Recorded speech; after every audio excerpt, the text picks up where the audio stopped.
नमस्कार साथियों, एक बार फिर मैं दीपंकर समझदार, चार्टर्ड अकाउंटेंट, आपका दोस्त और बिजनेस ग्रोथ एसोसिएट। NDH4 बहुत बड़ा मुद्दा हो चुका है निधि कंपनी वाले लोगों के लिए, क्योंकि ओल्ड निधि कंपनी वाले लोग जितने हैं जो कि अप्रैल मंथ के अमेंडमेंट से पहले आए थे, वो सारी कंपनीज में रूल्स अलग हैं और अभी नए वाले में अलग है। राइट, तो पहले वाले थे जिनका ड्यू डेट हो चुका था NDH4 फाइल करने का, और वो ऑलरेडी कई सारे फाइल कर चुके हैं, लेकिन आज तक उनका कोई अप्रूवल नहीं आया। ऐसे 95% है।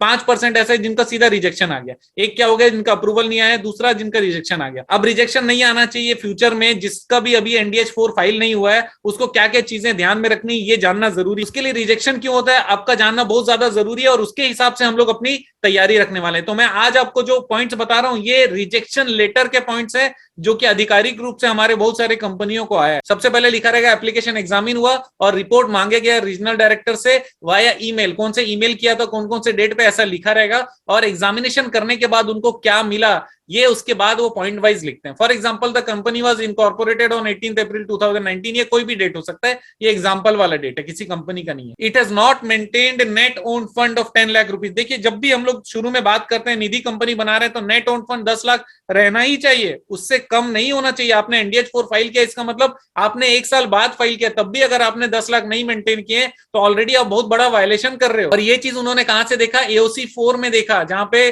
3 लाख रुपए खाली मेंटेन किया, आप खुद बता रहे हो। तो इसका मतलब यहां पर फंस गए। अगर 10 लाख मेंटेन नहीं किए तो फंस गए। दूसरा, कंपनी ने 10% जो आउटस्टैंडिंग डिपॉजिट है उसका 10% बैंक में जमा नहीं किया एज ए फिक्स डिपॉजिट, ये भी बहुत बड़ा गलती है। तो इसके कारण भी आप फंस सकते हो। तो सबसे पहला क्या हो गया, आपने नेट ऑन फंड नहीं रखा, उसके कारण फंस सकते हैं। दूसरा, जितना भी डिपॉजिट है, चाहे वो सेविंग में हो, FD में हो, RD में हो, MIS में हो, सब मिला के 10% का क्या होना चाहिए, डिपॉजिट होना चाहिए। किसमें, FD में। राइट। तीसरा इंपॉर्टेंट चीज है NDH1, जो कि एक ही बार फाइल करना है, उसको आपने समय पर फाइल नहीं किया तो भी आपकी गड़बड़ी हो सकती है, और आपने रूल तोड़ा है। उसमें बताया रखा है कि rule number 52 of Nidhi rules 2014 आपने ब्रेक किया, इसी कारण आपको नहीं देना चाहिए। इसके अलावा उन्होंने बोला कि NDH3 आपने बहुत सारे तो सही समय पर भरे, कुछ एक NDH3 आपने समय पर नहीं भरे, इसका मतलब वो नॉन कंप्लायंसेस हो गया। आप कंप्लायंसेस टाइम पर नहीं करते हो, इसीलिए आपको अप्रूवल नहीं देना चाहिए, ऐसा उसको फीलिंग है। नेक्स्ट है कि NDH4 भी जो आपको समय पर फाइल करना चाहिए, आपने नहीं किया, आपने लेट किया, तो फिर आपको ये भी वायलेशन माना जाएगा।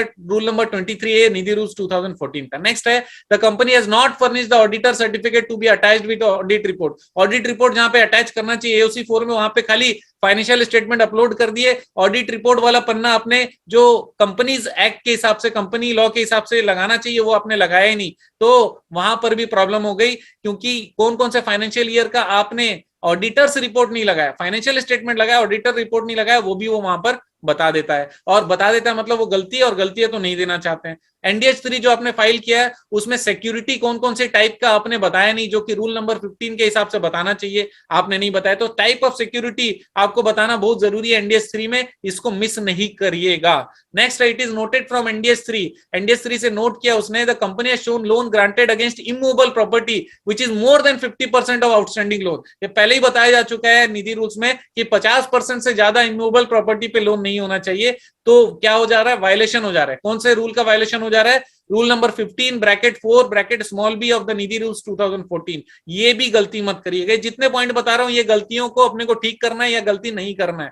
राइट। एज पर MGT7 भी फाइल होता है AOC4 के साथ में एनुअल रिटर्न में। 7 promoters are holding 94.74% of paid up share capital. 7 promoter maximum share hold रखते हैं। फर्दर 2 डायरेक्टर जो है वो दूसरी कंपनियों के भी डायरेक्टर है, जिसमें कि माइक्रो सर्विस फाउंडेशन टाइप के या फिर माइक्रो फाइनेंस में भी डायरेक्टर बने। तो ये अच्छा नहीं लग रहा है किसको, रीजनल डायरेक्टर। मैं आपको बताना चाहता हूं कि कोई गलती नहीं कि अगर एक डायरेक्टर दूसरे जगह का भी डायरेक्टर बना है। अब ये क्या हो गया, इसमें शुरुआत में इतनी सारी गलतियां कि इसके लिए लड़ाई नहीं कर सकते। इसी कारण ध्यान ये देना पड़ेगा यहां पर कि जब भी हम लोग NDH4 लगाएं, उस समय अगर कहीं और के डायरेक्टर हो तो फिर उस समय के लिए हट जाओ, किसी दूसरी कंपनी के डायरेक्टरशिप से यहीं पर रहो, तो उनको लगेगा कि भाई ध्यान केंद्रित करके यही काम कर रहे हैं। इस चीज को समझाने जाएं, उससे अच्छा कि हम लोग पहले ही प्रिवेंटिव मेजर ले लें और शुरू से बच जाएं। जब आप NDH4 अप्लाई कर रहे हो तो दूसरे डायरेक्टरशिप से पहले रिजाइन कर दिए रहो, ताकि वहां पे जब NDH4 जाए उसका जांच हो, आप दूसरे जगह पे डायरेक्टर मत मिलो। अच्छा, इसका मतलब ये है क्या कि दूसरे जगह के डायरेक्टर बनना ही नहीं चाहिए? आप बिल्कुल बन सकते हो,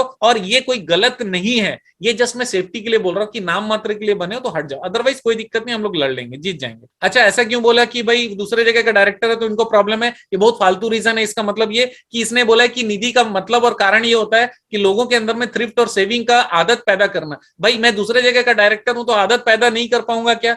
नहीं, ये बात गलत है। इसने लिखा जरूर है आरडी ने, लेकिन इसको हम लोग कंसिडर नहीं करते, हम लोग जीत जाएंगे ऊपर में। तो दोस्तों, ये जितने कारण मैंने बताए, ये सारे कारणों से अगर हम लोग बच पाएंगे तो फिर हम लोगों को कोई दिक्कत नहीं होगी। एनडीएच 4 पुरानी कंपनीज जिनका भी टाइम नहीं आया एनडीएच 4 भरने का, वो सारे कंप्लायंसेस को एकदम सही कर ले, क्योंकि ये सारे पॉइंट पे ही रोक सकता है। अगर हम लोग इस पॉइंट पे पूरा बच जाएंगे तो फिर हमको कोई भी नहीं रोक पाएगा। और नई निधि जितने लोग बना रहे हैं उनको मैं गारंटी दे रहा हूं कि अगर मैं काम कर रहा हूं तो कोई प्रॉब्लम नहीं है। और नहीं तो भी हमारे वीडियोस देखते रहिएगा, आपके कमेंट्स देते रहिएगा, मैं आपको सारी चीजों के जवाब देने का प्रयास करूंगा, चाहे वो मैं कमेंट्स को एड्रेस करूं, चाहे मैं उसके लिए वीडियो बना दूं। फिजिकल ट्रेनिंग कोलकाता में आने वाला है अगले 12 को, जल्दी से रजिस्टर करिए, लिमिटेड सीट है, क्योंकि आप जानते हैं मेरा मिशन है हमेशा आप लोगों की मदद करना और समय पर सारी जानकारी देना। तो बने रहेगा मेरे साथ, वीडियो को शेयर करिएगा। आपका दिन जबरदस्त और शुभ हो।